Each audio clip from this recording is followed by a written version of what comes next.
everyone, and welcome to CVHP News. I'm Sonora Scott. It's Tuesday, September 29th. The San Angelo police are asking for the public's help. They're looking for a hit-and-run driver who killed an 87-year-old man. The man was crossing the street in a motorized wheelchair around 8:55 p.m. on Monday night. The hit-and-run happened in the 1700 block of Upton Street. Please contact police if you have any videos, pictures, or information about this incident.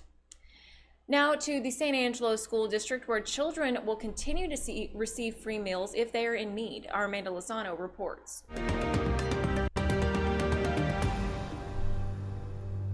We have about a 60% free and reduced population in our district. Starting this week on October 1st, every student in San Angelo ISD schools will be eligible to receive free breakfast and lunch for the rest of the fall semester.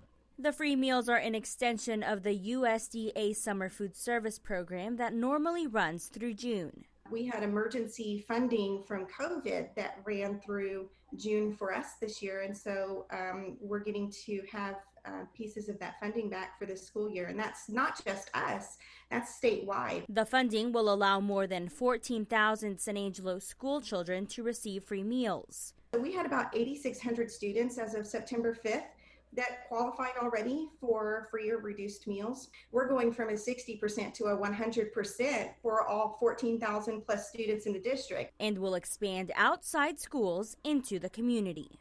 Any child that's 18 or under, whether they're enrolled in SAISD, whether they're 2 years old and not even old enough to be in school, they actually are eligible to come to one of our sites and get a free meal. Children attending the virtual academy and those who are not in school can pick up a grab-and-go meal from one of 8 locations across the district. Hebert says the meals will benefit both children and parents. A hungry child can't focus and learn, and so the more students that we can provide nutritious meals to, the better, but also helps relieve some financial burdens for parents. The free meals will be available through the fall semester or until funding runs out. For News Connection, I'm Amanda Lozano. Thanks, Amanda. Going over to our Victor Glenn now, who has details on art programs at the San Angelo Museum of Fine Arts.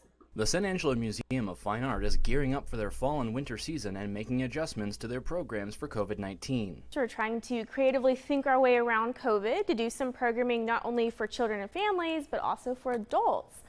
We will be partnering with Howard College in the future to try to create and establish a continued ed programming.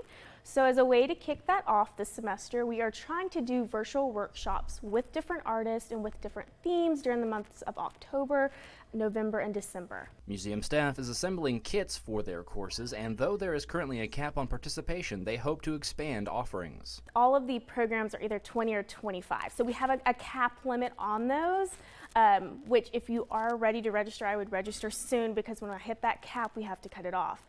We are doing this in a way to gauge how popular this is. So if we have a really popular, of course, Day of the Dead one, we can continue that. If we have a really popular ceramic one, we can continue that. Same with the cookie art. Despite the ongoing pandemic, the museum itself is still open, and staff want to encourage students, families, and budding artists to come. We love to see you get involved with the museum. You can still come and visit us in person. You just need to wear a mask and be socially distant. And it is actually free to get into the gallery, so it's a really good time to come to the museum because you can get in free for any reason, not just as a family. For more information, including signing up for the upcoming virtual programs, visit the museum webpage at samfa.org. Victor Glenn, KLST News. Thanks, Victor. Now let's check in with Chris Boone, who has a look at the weather. Hey, Chris. Well, we're getting those temperatures starting to rebound. We enjoyed those cooler temperatures yesterday, but again, starting to get back up into the 80s for our highs. Still might see some upper 70s, still breezy with those northwesterly winds, about 10 to 15 miles per hour. And again, going into tonight, it'll be pretty comfortable, getting into the mid 50s, 56, clear and cool. Those northeasterly winds starting to shift and starting to die down, only getting up to the 5 to 10 miles per hour. And it's going to be a pretty quiet week ahead as you kind of get any plans going. Starting off in the 80s, we'll quickly heat back up into the upper 80s. That's when another cold front comes through, and that'll pull us down just a little bit. Much weaker cold front this time, only pulling us down into the mid 80s. And that sets us up for a pretty nice weekend ahead. temperatures getting into the 87, 89, but we'll start to look at those 90s returning by next week.